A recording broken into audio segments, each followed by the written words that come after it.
Welcome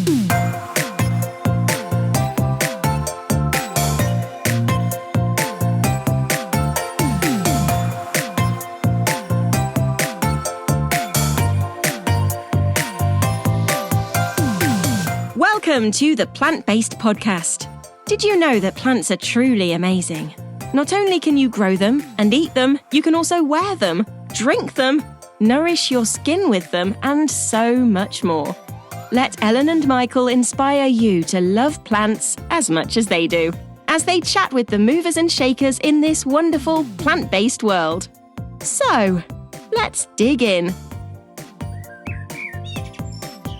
Hello, we're British Garden Centres, the largest garden centre group in the UK with 72 garden centres. From Highleygate Garden Centre in Northumberland to Havant Garden Centre in Portsmouth and Carmarthen Garden Centre in South Wales and everywhere in between. We are so excited to be the sponsor of Series 18 of the Plant-Based Podcast.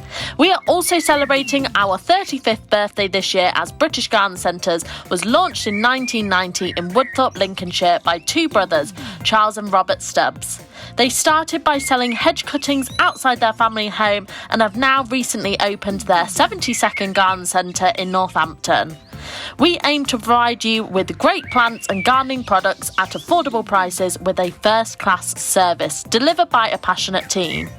Follow us on our journey on social media at British Garden Centres and find us online at britishgardencentres.com, where you can also shop online and get 10% off with the code PLANTS10.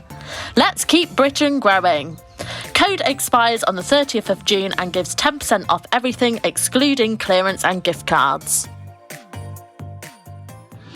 Hey guys, we've got big news on the podcast today as I've come to Kew Gardens for an exclusive chat with Leif Starkey. Yes, that is the best name in horticulture. He's a botanical horticulturalist and we're going to talk about their Amorphophallus titanium. You might also know this as the corpse flower or the Titan arum. It's the plant with the largest inflorescence in the world, and we'll explain more about that shortly.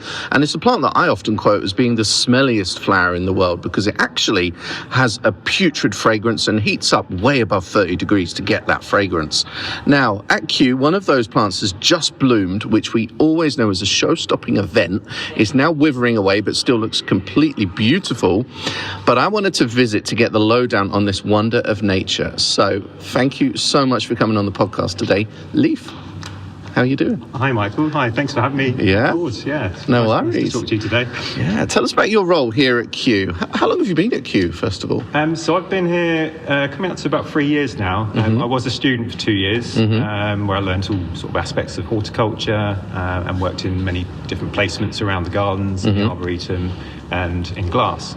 It was during that time that I found my interest and passion for tropical flora. And after my studies, I managed to get a job in the Palm House, which is where I currently work now, supporting the upcoming restoration for the building and protecting its precious plant collection inside, including plants like the Titan arum. Cool. Must be a dream job, right? It's a dream job, yeah, it really is. I have to pinch myself every morning. Yeah. At least you want to get out of bed every day. Yeah, it's always exciting. Never a dull day.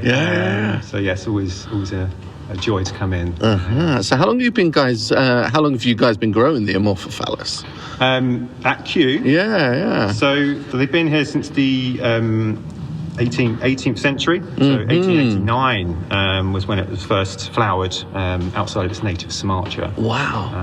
So they've been here since then. Probably in the Palm House, I would have thought. So they're usually housed now in the Princess of Wales Conservatory, which is our neighbouring glass house. But we're lucky to be having them again in the Palm House this month, which is quite nice. Wow, that's amazing. First time in many recent years that we've been in here. So historical, isn't it? And I know that you kind of you've got them on rotation because you've got 40 or 50 of the plants, haven't you? Yes, that's correct. Around 40 or 50. Wow. So they have tubers that are housed in our nursery behind the scenes, and then when they sort of start emerging, could potentially be a leaf bud or a flower bud. They're never quite sure. There's always a big debate. Okay, it looks the the same. Yeah, they look very similar until they come yeah. out, and then by that point, it's all sort of hands on deck to get it out and onto display. That's amazing. But yeah, I personally think the leaves are still impressive. Yeah. It's like one of the biggest leaves, isn't it? It's pretty big, yeah. It's almost like a tree structure. So there's actually one on display in the Princess of Wales at the moment. And they last a bit longer than the flowers, which can only last a few days. But yeah. Okay, so before we talk about more about the plants here at Kew, let's talk about the plant in the wild. So how and when was this plant first discovered? Because that must have been a really wild moment. Like, imagine just stumbling over this in the wild. How was it discovered? Tell us that story, please. Such an incredible plant. So, I mean, it was discovered in the 1870s by an Italian botanist. He first collected the seeds whilst travelling through Sumatra. So it's one of the large islands in Indonesia, just off the Malay Peninsula and West Java. So yeah, it was discovered by him. He then sent seeds and the tubers to botanic gardens around the world, including Kew, for cultivation. So it's because of that the Titanarum flowered for the first time outside of its native Sumatra, and that was in 1889, as I say. Wow. In Kew. And that was here. Wow. In Kew, yeah, and I believe in the Palm House. Yeah. It's one of the oldest. That's amazing. houses. But in those days, it must have been like such a. I just think back to that time. It's like it must be like, wow, what is this plant? And of course, like it's. The pollinators. Let's talk about the pollinators, actually, because that's really, really interesting. Because when you first stumble across this plant in the wild, you would think, oh, the pollinator needs to be something giant to go with the giant flower. Sure. Like an elephant, no? It almost looks man-eating. Yeah, exactly. Yeah. But what are the pollinators? How does pollination take place on the Amorphophallus titanium? So the flower, obviously known as the smelliest flower in the world, it does sort of emulate a rotting flesh smell. Yes. So that is with the aim at attracting its primary pollinators, which are carrion-feeding flies. Okay, so dinky little, not an elephant tiny, at all. No, exactly. Very tiny things, and a few beetles as well that would normally feed on decaying animal carcasses, things like that. So yeah, that usually happens overnight. So the flower, as you said before, it does emit heat as well. It uses some of its energy to emit heat, which basically spreads the smell. To heat up the stink, yeah? Exactly, and it spreads further. I believe it's up to like half a mile away. Oh, really? So you can attract I did not know pollinators that. from That is that far. Because it's all very quick. And it heats up to something like 38 degrees, I think I read as That's well. correct, Which is amazing. Yeah. Wow. Okay, and then it's trying to attract those small, tiny flies and beetles, because there's different sets of flowers there, isn't there? That's correct, well? yeah. So that's male and female flowers. They're all at the bottom of the spadex, the main sort of flower spike. Basically it'll be pollinating the flowers at the bottom of this this flower spike in the plant. So the way we have to do it, because we have to sort of intervene at Kew, and we hand pollinate things. So our horticulturists, we cut a little window in the bottom. I've seen that, yeah. You might have seen pictures of it. And then basically we can pollinate using pollen collected from a previous plant to pollinate the flowers. Yeah. And then you're sowing the seed here to get the new plants as well. Exactly, yeah. So we've got one that's just gone over now. Yeah. So it's that period. Once it's gone over, the seeds will start developing if it's been pollinated, and then it will be able to be collected as seeds for future plants. Okay, because the flower doesn't last very long at all, does it? No, it's literally a matter of a couple of days. And the main smell usually happens overnight, so that's sort of a 24-hour period, and then it will start sort of slowly going. And this and a plant. How often is a plant going to flower? Just once in its lifetime, or does it flower in a certain season? Or no, it can flower many times. So there's there's two different cycles. So once it's flowered like this one, it will go back into a state of dormancy. It will then potentially reflower again every 2 to 3 years, but it could be a leaf cycle as well. So the leaf cycles are where the plant gets all its energy. And that's basically stored up during its dormancy period. And then once it has enough energy, so it's a hefty weight, I believe up to 15 kg. The tuber has to be for it to produce a flower, bloom. So yeah, that's sort of how it works. That's amazing. And when they describe it as the largest inflorescence in the world, what's that mean? Inflorescence is kind of a group of flowers, right? That's exactly it. Yes, it's a flower structure or group of flowers. So the actual flowers on this plant are very tiny. They're all at the bottom of the plant, of the spadex, which is that main bit you see in the middle. So actually, when people say it's the largest flower, it's the largest inflorescence in the world, and the flowers are actually very tiny. Exactly. Yeah, it's a bit misleading sometimes. What conditions does the plant need to grow? Is it something that anyone tries to grow at home, or maybe like really botanical enthusiasts? They try? You need a really high humidity, high heat. Obviously, there's a lot of waiting in between. You do need a lot of space.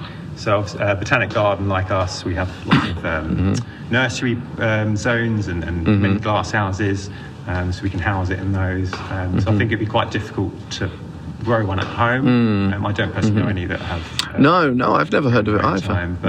But yeah, the conditions it likes is obviously high humidity, water as well. We don't want too much sunlight. So I mean, the palm house is ideal, and our neighbouring Princess of Wales Conservatory have a tropical zone to sort of emulate that tropical rainforest you'd find in Sumatra. And is it still common in the wild as well? So they are endangered. Endangered plants. Unfortunately, mainly due to deforestation. For lucrative plants such as palm oil plantations and illegal logging, that kind of thing, things that are threatening other species in Sumatra, like the orangutans and things like that. So unfortunately, they are very endangered, but it's botanical gardens such as Kew that are sort of leading the way and trying to protect and preserve these plants. And also making it, in the nicest possible way, a bit of a tourist spectacle as well. Which is, I think that's amazing, because it's really making something botanical, something that people want to visit, and you don't even have to be interested in plants to want to come and see this amazing flower, you know? It's quite a spectacle to see. Yeah, totally. Even when we don't have them in here, people come in every day and ask, where's the smelly flower? Or where's the Titanarum? That's amazing. And some botanic gardens even have live streams as well. So amazing. Cambridge Botanic Gardens, they do a live stream so people can watch the flower come out overnight and not miss a thing, which is really cool. So something we might look into doing, but at the moment we have quite a few that we can sort of wheel out. Exactly. I know last year we broke the record of having, I think it was 4 in 1 year. Oh really? Flowers, So usually we only have 2. That is cool. Last year we had 4 flowered over 2024. But you're kind of like, you have to be there ready to pounce and bring it out, because you haven't got much time. No. The minute you see a bud, there's a lot of debate, as I say. Indicating it's going to be a flower, we'd wheel it out quickly. Does anyone try and peel it back and see if it's a flower or leaf? There might be a little peeking. It's always hard to judge. But as soon as we get a sort of inkling, hands on deck to get it out onto display. Because then you've only got, 24 hours, 48 hours not long. to enjoy. I mean, this one, we had it quite early, perhaps a week before it flowered. So it was slowly growing up to open out. The actual flowering period is only 2 days. Okay. So obviously, like, you create good awareness of the endangers in the wild by having it here, letting people know so they can then get involved in projects that then help to preserve this for the future. That's correct. Which is fantastic. Just creating awareness and sort of hype about it, really. And totally. People become a bit more engaged. And social media is the best platform for that. It really is. Yeah, super nice. Wow, that is cool. Thank you so much. No problem, Michael. So what's on your job list today? So actually, we're moving a couple of cycads. Cool. The renovation works over to our temporary glass house, the decant. So we're going to move a couple of diunes later, and they'll be for future generations when we're planting out again. Have you got a favourite tropical plant or family, at least? I mean, it's the worst question to ask any horticulturalist. I think since being here, cycads. I've really enjoyed. I know it's a palm house, but our secondary sort of main plant in here is cycads. And I didn't know much about them before coming here, and it's really opened my eyes. Oh, that's to these cool. prehistoric plants. cycads, I think. Yeah, good to be aware of our history and stuff. So, yeah. Oh, that's brilliant. Thank you so much for joining today. No problem, Michael. Thank nice you. to tell listeners more about this amazing Amorphophallus titanium. Yeah. And we don't know when it's next in flower, but follow Kew Gardens on social media and they'll be sure to alert you at the very moment that bud reveals itself as indeed a bud and not a new leaf. Although the leaf is cool to come and visit as well. Yeah, such a great start. Yeah. Cool. Thank you very much. Have a great day. Thank you, Michael. See you later. Bye-bye.